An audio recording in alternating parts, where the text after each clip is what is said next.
Oi gente, tudo bem?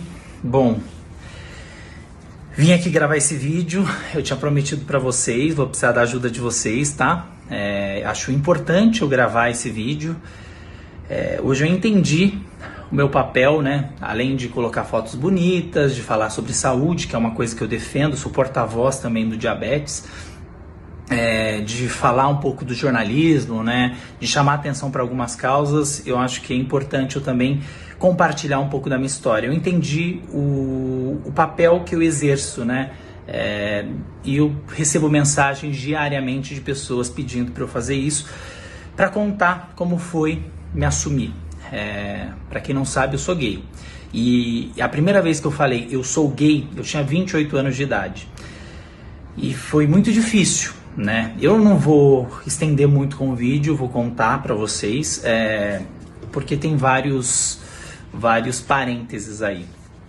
Mas porque eu entendo que a minha história, ela pode representar a história de milhares de jovens, né?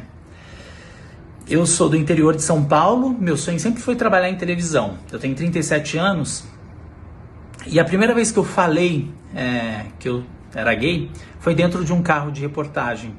Depois de me sentir muito acuado, né, eu já vinha me sentindo muito tempo acuado, pressionado, quase humilhado, né? Quase humilhado a esse ponto, porque o meu silêncio não servia mais como resposta. E eu já vou explicar por quê. Mas antes eu preciso voltar. Eu sempre sonhei em trabalhar em televisão, ser repórter, apresentador. E eu ouvia dizer que se a pessoa fosse gay, ela jamais exerceria essa função. E desde os primeiros anos de faculdade, eu já comecei a fazer fono, porque eu achava que a minha voz era mais aguda, então eu tive que me enquadrar dentro de um padrão para poder exercer essa função. Não estou reclamando, mas eu estou dizendo o que eu fiz, né? Eu cheguei até um período falar dessa forma, com o bico, para parecer mais grave. Enfim, hoje eu não entendia, eu não tinha informação, não existia rede social como hoje. Mas o que eu queria contar é o seguinte, né? Aí eu cheguei a trabalhar em televisão, né? Quando eu cheguei, eu percebi que, apesar de tudo daquilo que eu via, muitos eram gays e não podiam se assumir ou viviam sem falar o que eram, né? Preferiam ficar calados. E eu sempre respeitei, mas eu também tinha meus medos, né? A gente vem de uma geração, eu fui criado dentro de uma religião, tenho as minhas crenças, os meus monstros, os meus medos e tudo mais, e eu trouxe isso naturalmente. Enfim, aí eu queria cortar para 2013, eu trabalhava em Goiânia e tinha um cinegrafista específico. Dificilmente eu me dou mal com alguma pessoa com quem eu trabalho, mas esse é uma das pessoas raras aí que eu não me dei bem. Eu ouvia todos os dias uma piadinha machista dentro do carro, e a piada machista virava para me atacar, né? Era do tipo, uma mulher que passava na rua, mexia com a mulher, falava um monte de coisa e virava para mim, me questionando o que eu faria, imagina se você estivesse com ela. Mas eu percebia que aquilo era uma forma de tentar me humilhar, talvez, ou do tipo, olha, eu sei, então fala pra gente, vai, fala, abre aí a boca. E aí, eu tô um pouco tremendo até pra contar, porque é reviver tudo aquilo, né? Teve um dia que a gente parou pra tomar uma vitamina, num lugar bem conhecido em Goiânia, e aí passou uma mulher na rua, ele mexeu, e aí ele virou pro banco de trás, que eu sento no banco de trás, e falou, e aí, o que você faria então? Imagina com ela na cama. Eu acho que nem eu esperava ter aquela reação. Eu acho que eu estava tão sensível aquele dia e estava de saco cheio. Saiu uma voz potente da minha boca, assim, do tipo, eu sou gay, eu não faria nada. E aí já veio uma voz embargada, do tipo, eu falei pra ele, não bastava eu ficar calado, né? eu fiquei calado o tempo todo e não servia como resposta. Você precisava me acuar desse jeito, me humilhar, eu não te dei essa liberdade, né? E outra coisa, o tipo de comentário que você está fazendo é um comentário grosseiro, machista. Você imagina que aquela mulher, ela não está escutando o que você está falando, né? Mas talvez ela tenha passado, tenha percebido a forma que você tem olhado. E isso já serviu já, né? Como uma forma de coagi-la. Imagina se fosse sua mulher ou sua filha. E outra coisa, por favor, não fala mais comigo. E eu lembro que aquele dia para mim parecia que acabou tudo, né? Muita dor de cabeça, mas ao mesmo tempo eu me senti aliviado, porque de fato eu falei algo que estava preso 28 anos e eu não sabia, durante muito tempo eu nem sabia, né? Enfim, é difícil falar, mas as pessoas me pediram para eu contar e eu acho importante, porque quando você chega num patamar profissional, né, numa certa liberdade financeira, né, independência financeira, você chega num status de visibilidade, parece que assim, é mais fácil para o Tom. Mas o Tom teve um processo, né, de muito difícil. E foi muito difícil. Quem me acompanhou sabe como foi difícil. Eu fiz terapia para eu poder me entender. Eu faço até hoje, hoje, claro, em outros aspectos, né? Mas a gente está em constante evolução. E eu entendi que eu não precisava ser outra pessoa, parecer ser outra pessoa, porque eu sou uma pessoa, de fato, muito transparente no que eu sou, né? E eu acho que eu nunca conseguiria viver fingindo ser algo que eu não sou. E isso não só me ajudou a viver melhor, a tomar melhores decisões na minha vida, a me posicionar melhor, em vários aspectos, né? Mas eu tenho uma doença crônica que é o diabetes tipo 1. E quando eu falo disso, muita gente não consegue entender.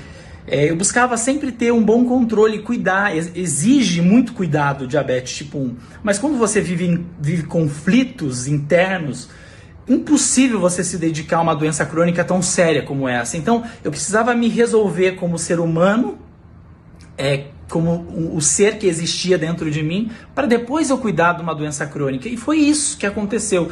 Então, na verdade, o processo de aceitação veio depois de tudo isso. E depois que eu contei para ele, eu não precisei contar mais para ninguém, porque ele já tinha contado para todo mundo lá. E quando eu vim para São Paulo, depois de alguns meses eu fui convidado para vir para São Paulo. E aqui na Record em São Paulo, eu nunca precisei contar para as pessoas, olha, eu sou gay. Eu já sabiam, né? E eu já deixava muito claro isso, né? Já me posicionava nessa situação para que todos soubessem e que eu não passasse por situações difíceis. E, assim, se você me perguntar, já passei por preconceito, né? Desde que eu me assumi, no meu trabalho, não na minha frente, eu não sei se por trás, mas enfim, não sei. Sempre fui muito bem respeitado pelos meus diretores, pelos meus companheiros de trabalho, por todos, né? Então eu acho importante também ressaltar isso, né? Por mais que a gente tenha uma visão de um lugar, talvez essa visão seja errada, né? Porque aqui eu fui muito bem acolhido, nunca tive problema nenhum, mas o problema não é o lugar, são as pessoas, né? Então, só para contar, essa pessoa que me pressionava o tempo todo, ela me fazia sentir sabe, um cachorro acuado o tempo todo, sentindo dessa forma, não conseguindo me posicionar por medo da reação dele, medo de ser agredido, medo de sofrer todos os tipos de violência, né? Por mais que eu tivesse 28 anos, eu me sentia fragilizado, não conseguia falar, não conseguia pedir ajuda. Eu tinha coisas que eu criei na minha cabeça, né? E um dia eu conto a minha relação com meus pais, mas assim, depois disso, né, depois de um tempo, a minha sorte é que eu tenho meu pai, assim, e minha mãe, né? Mas assim, meu pai, ele tem um papel muito importante, porque desde pequeno eu sempre senti que meu pai era meu protetor, ele sempre soube, E ele sempre me defendeu de tudo, de qualquer piadinha. A gente nunca conversou sobre isso, mas hoje, quando eu volto no passado, eu lembro de todos os momentos em que alguém vinha me colocar numa saia justa para perguntar do tipo, já tá pegando meninas? E tipo, meu pai entrava, ele vinha, ele ouvia, ele vinha na tentativa, não sei se era intencional, mas ele sempre estava presente. Então quando acontecia e ele não estava, eu me sentia meio, meu Deus, agora cadê meu pai para me defender? E por isso ele é minha referência. E quando eu contei para ele, só para que vocês saibam, a palavra mais linda que eu ouvi na minha vida, né? Filho, eu já sabia, continuo te amando do mesmo jeito. E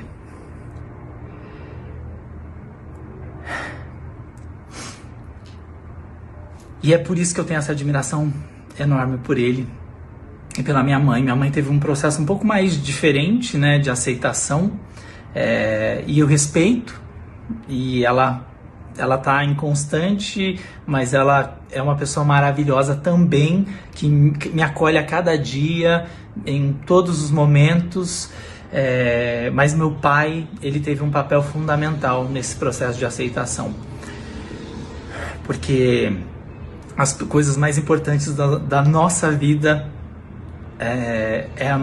o que é mais importante mesmo para mim, né, é a minha família, a minha referência, a minha base.